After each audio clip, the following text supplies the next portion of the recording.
Hello everyone, Mike with Spray Jones, and we are going to go over a fascinating subject about shingle life and the use of spray foam behind the roof deck. And I'm going to start by reading something from the Solar Plan Review issued November 2012. And it states, the Ontario Building Code issued a branch opinion a number of years ago that where a roof assembly is insulated with rigid insulation without any gaps or voids, such as spray foam insulation, then the venting is not necessary. Recently, the BC Building Code Appeal Board ruled on the concept of unvented roof assemblies. It determined that the code permits an unvented roof assembly where venting can be shown not to be necessary. And they go on to make a few statements about air leakage. We have been spraying foam to the underside of the roof deck for over 13 years now. And we're not the first. We are not the pioneers. We picked up the technology that was handed to us and we ran with it.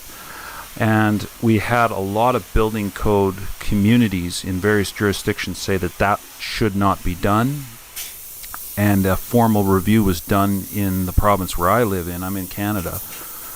And upon the 2008 review, it was determined, yes, it can be done. It should be done. It's fully credible, and here's why. However, they put the caveat on that, well, it's going to reduce shingle life. You can do it. It's okay for air leakage and water and damage to the roof from internal or external, but it's going to void the warranty on your shingles, and your shingles are probably not going to last as long. Let's get into that. Does that actually happen? The answer is no. I'm going to read some important facts here from some studies because there's an old saying, let's not let facts get in the way of a popular held belief. So facts don't care about your feelings, and facts really shouldn't care about what your opinion is. The facts are that. So I'm going to be reading here from a recent article from the aspenpublishers.com website, Energy Design Update, and it's talking about rethinking attic ventilation. Does roof ventilation significantly lower the temperature of asphalt shingles? Most U.S. manufacturers of shingles imply that unvented sheathing can get hot enough to shorten shingle life, since they provide full warranty coverage only for shingles installed over ventilated sheathing. Two recently published papers discuss the effects of roof ventilation on asphalt shingle temperatures. One is reported by veteran shingle investigator William Rose, a research architect at the University of Illinois in Champaign. The second is an article by Carl Cash and Edward Lyon, What's the Value of Ventilation, published in March 2002 of the Professional Roofing magazine. Now we're going to get into both of these.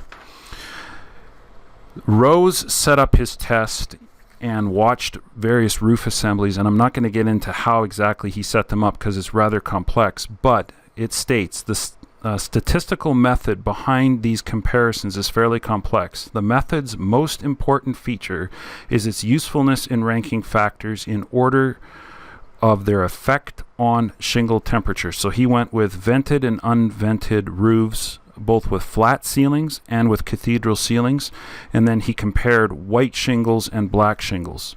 And I'm going to fast forward to the results because there's a lot of endless information that you can go over and over, and it's quite boring. But Rose found that while ventilation does lower shingle temperatures, other factors, including shingle color and roof orientation, have a greater effect on shingle temperature. While ventilation was found to lower the temperature of the shingles by 2.7% compared to a comparable unvented roof, white shingles were found to be 20% and 23% cooler than black shingles. Moreover, on the base case bay, the north slope was 8.7% cooler than the south slope.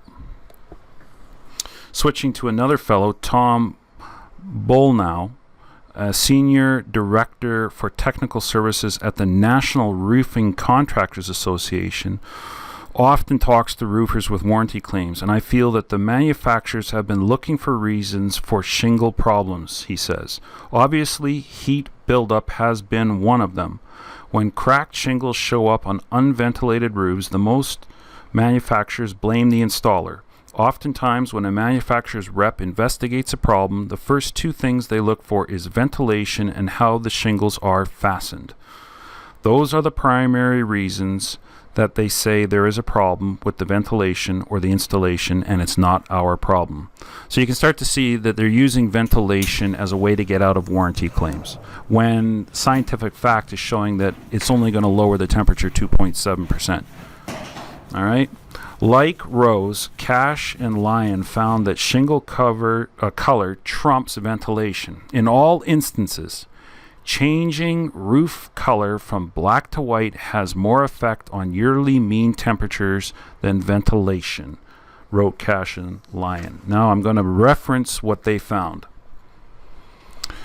We found roof temperature extremes do not relate directly to mean temperatures for service life. In all instances, changing roof color from black to white has more effect on yearly mean temperature than ventilation. Ventilation reduces the yearly mean temperature of a black roof system by an average of 0.7 degrees Celsius. And changing to white shingles reduces the yearly mean temperature by an average of 1.6 degrees Celsius. And this is what the conclusions of their numerical model found. The greatest influence on roof temperature is geographic location. Wow, imagine that. The mean roof temperature for Miami and Green Bay, Wisconsin, for example, differ by 18 degrees Celsius. The direction a roof faces has the second highest influence on average roof temperature, in excess of 1.44 degrees Celsius in the east through south to west range studies, but the real difference is greater because other directions such as north will be cooler. The color of roofing materials influences the mean temperature of a roofing system slightly less than direction, 1.45 degrees Celsius average for these parameters. Ventilation, venting under a roof deck reduces the average temperature by 0.5 degrees Celsius, about 1/3 the influence of the direction or color, or 1/36 the influence of geographic location. Even with wind assistance, ventilation reduces average roof temperature about half as much as using white rather than black shingles. And within range studies, slope has the least influence on average shingle temperature. So back to what Rose was saying in the first report in his Champaign, Illinois test report. He's saying that recent research findings require a reason and a response from the manufacturers. He says he's throwing the ball back in the court of the industry. They are saying that ventilation is important. Then the public is left with the impression that ventilation is important because it modifies temperature. Since I'm showing that ventilation has a small ability to modify temperature compared to other factors, they have more explaining to do, and I'm waiting for that explanation. So in summary, you want to talk about shingle service life? Here's some facts. If the manufacturers make dark shingles, then they accept a 25% increase in shingle temperature. If the manufacturers make shingles for the south elevation of your home, then they accept a 14% increase in shingle temperature. Yet they will claim that a 2.7% increase in overall temperature voids the warranty of them all. Relating to spray foam, whether the foam is applied to the underside of the deck and it's vented or not vented, I've just given you sufficient information on test reports that vented versus unvented is going to have very, very little to no effect on shingle temperature. In fact, I have found in 13 years of business that the spray foam roofs are doing better than conventional. And the reason being is that I find that the heat just can't get behind them as easy. The fact that the foam is to the underside of the roof deck means there's more structural support to the roof deck, less heaving, less moving, less warping. And there's actually a little bit more cooling time.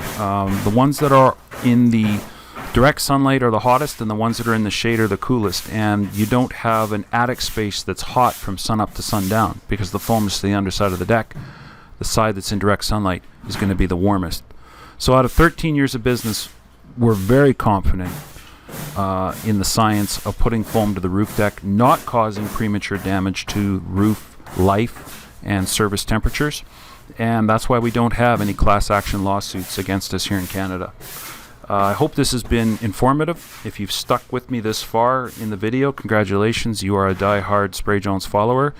Stay tuned for new updated videos. We're trying to keep the content high quality as opposed to putting out a lot of useless information. So click subscribe if you hadn't, and I'll see you on the next one. Bye.